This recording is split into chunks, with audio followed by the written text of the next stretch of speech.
pensar na insuficiência respiratória. O que seria isso? Então, é a dificuldade da gente realizar a troca gasosa.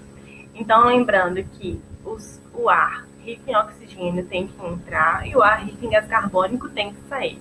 Quando eu não consigo realizar essa troca gasosa de forma adequada, a gente considera que estamos em um quadro de insuficiência respiratória.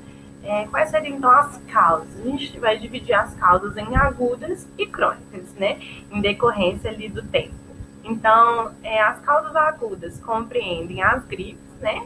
Inclusive, aí nós podemos colocar o que está acontecendo recentemente, né? Que é a infecção por Covid, alergias, infecções, a asma, né, que é uma condição que os brônquios, eles ficam cheios da secreção e aí a redução ali acontece, né, uma redução do calibre ali do brônquio, a pessoa tem dificuldade para respirar.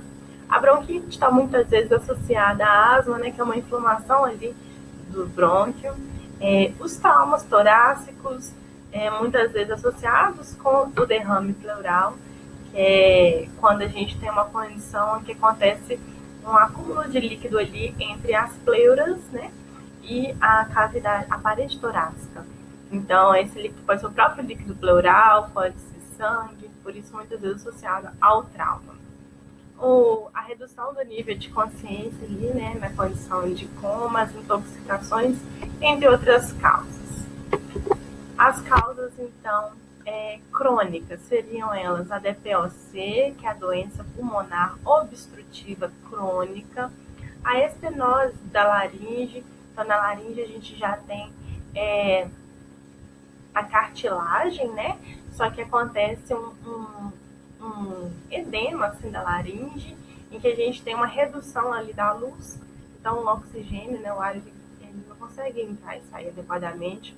Os próprios tumores, né, de vias respiratórias, a traqueomalácia, né, então aqui a gente tem a região da traqueia, a gente tem os anéis ali de cartilagem, que são anéis rígidos, né, de certa forma, e na traqueomalácia a gente tem uma condição em que esses anéis eles se tornam mais maleáveis, mais flácidos, comprometendo ali, então, que a minha estrutura da traqueia se mantenha aberta.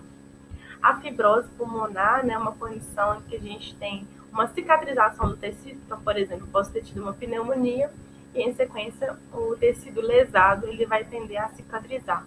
Só que a cicatrização ela acontece com o acúmulo de um tecido que a gente chama de fibrose, né? E aí, que é um tecido conjuntivo. E aí, esse tecido conjuntivo, naquela parte ali, eu não consigo mais ter as trocas gasosas realizadas de forma adequada. Paralisias respiratórias, doenças neuromusculares e desmielinizantes, porque a gente lembra que o sistema nervoso ele comanda o sistema muscular. Então, para eu ter movimento respiratório, né, movimento de músculo, eu preciso do sistema nervoso me mandando essa informação. Então, algumas doenças neurodegenerativas, eu não tenho essa informação sendo enviada ali através dos impulsos do sistema nervoso, então eu não consigo respirar. Da mesma forma, na desmielinização, que a banha de mielina é aquela substância ali que fica no neurônio, naquela parte compridinha dele, que é o axônio. E aí, o que acontece?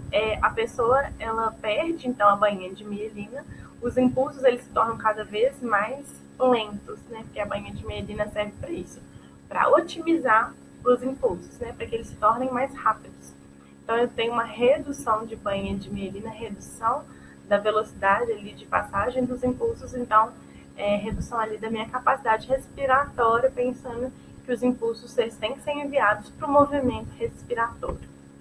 Então, quando a gente reconhece precocemente as condições em que a pessoa se encontra de insuficiência respiratória, a gente vai poder intervir. Lembrando que isso é uma situação de emergência, a gente tem que atender prontamente esses pacientes. Que sinais e sintomas, então, vão ser mostrados para a gente, né, pelo próprio paciente, que a gente vai identificar precocemente a insuficiência respiratória. Então, são os sintomas mesmo respiratórios. Então, a gente tem a taquipneia, a dispneia, né? Vocês sabem que a taquipneia é um aumento ali da frequência respiratória, né? Ali acima de 20. A dispneia, que é o desconforto, né? Dificuldade para respirar. As tiragens e retrações, elas estão associadas com o uso de musculatura acessória. O que é isso? Normalmente a gente usa essa parte aqui, né, para respirar. Então, quando a gente tem uma respiração abdominal, já me mostra que eu estou utilizando outra musculatura, né, musculatura abdominal, por exemplo, para respirar. Mas além disso, a gente tem as tiragens e retrações, que é aqui nas costelas, né, a gente tem então as costelas, e entre as costelas a gente tem o que a gente chama de espaço intercostal,